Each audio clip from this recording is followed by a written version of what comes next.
Hi, I'm Lori Grunin, Senior Editor with CNET, and this is the Nikon D7000. When it comes to mid to high-end SLRs, I'm not looking for whizzy new features, bold redesigns, or insane burst rates for either myself or the shoppers I advise. To me, the perfect camera in that class just gets out of the way between my eye and the final photograph, and sometimes video. But shooting with the D7000 frequently came close to delivering the photographic rush in a way I haven't felt in way too long. It's not the right camera for everyone, and it's not the best at everything. But its combination of design, features, performance, and photo quality for the price earns it an editor's choice. There's a variety of new Nikon tech in the D7000 over older models, including a new Nikon-designed 16.2 megapixel sensor coupled with its XP2 processor. With this pairing, Nikon ups its analog to digital conversion to 14-bit processing. There's also a new metering sensor and more sophisticated autofocus system. It's also Nikon's first DSLR to rise to 1080p HD video, albeit only at 24 frames per second. And the body's construction incorporates an all-metal chassis with magnesium alloy covers. The rest is polycarbonate. It's also sealed against dust and moisture like the D300S.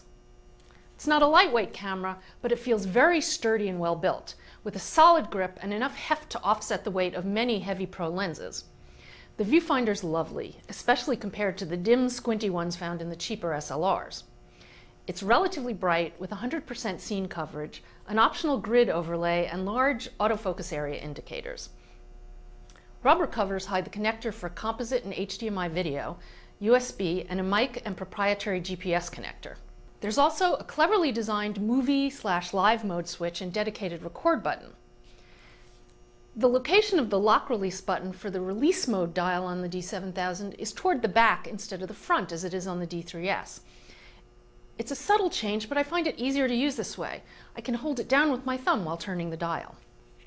Nikon has moved the control for selecting among the autofocus modes to a clever button dial combination. And the camera uses a redesigned battery grip that supports AA batteries in addition to Nikon's proprietary lithium-ion power. Of course, I still have a few quibbles with the design, though there are no showstoppers. For instance, Nikon sticks with the traditional vertical arrangement of buttons down the left side of the LCD. They feel identical, which requires that you pay a little more attention than I'd like when you're using them. The photo quality is first rate. And despite the resolution increase, it stands up very well against the D300S as well as most competitors. Though I'd probably say this D7000's JPEG photos are clean up through only ISO 800, they remain good through ISO 1600. By ISO 3200, shadow detail gets pretty noisy. Exposure and metering are solid and consistent, and the camera reproduces color faithfully when you want it to. However, when you compare the neutral picture control setting to all of the others, you can tell that the camera's pushing the contrast to the point where you actually start to lose shadow detail. The video looks solid, but not standout. It's sharp, but there's a little more color noise and moire than I'd like. The full-time autofocus is pretty useless. Not only is it too easily confused, like most contrast autofocus systems, it hunts a lot. For all intents and purposes, with the exception of burst shooting, the D7000 runs neck and neck with the 60D for speed, and they're both really fast. Shooting with standard single-point autofocus feels almost instantaneous most of the time. And while the automatic autofocus is equally fast, it's just as bad as all other auto AF systems. It chronically picks up the wrong subjects. It's got 2 saved setting slots on the mode dial. It's less powerful than the settings banks in Nikon's older mid to high-end SLRs, but it's a more practical, straightforward implementation that means they're more likely to get used. There are 2 SDXC card slots, which is both unusual and welcome, and you can configure them in functional ways, for overflow, backup, RAW versus JPEG, video versus still. Though it offers a maximum of 3 shots for exposure bracketing, it can handle up to a 2-stop interval, which is unusual. Plus, it has a novel 2-frame under-over bracket, which I imagine can come in handy for some people. For video capture, you have full manual exposure controls and a handful of microphone sensitivity settings.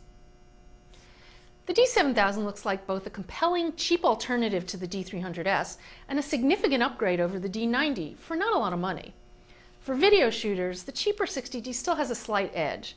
Though many indie videographers tend to prefer 24p, at least it's nice to have the 30p option. But it's hard to argue against the better coverage for the viewfinder, faster burst shooting with a deeper buffer and fast autofocus and more durable body construction.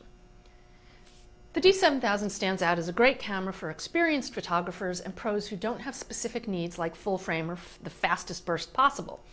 It's expensive for a first DSLR, and there are plenty of sub-$1,000 models to fill that need.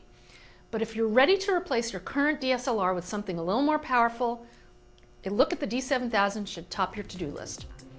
I'm Lori Grunin, and this is the Nikon D7000.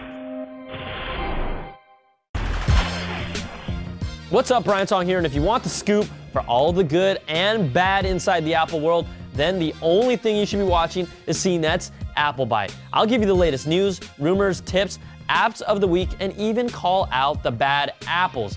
So watch it all at cnet.com/AppleBite, and I'll see you there.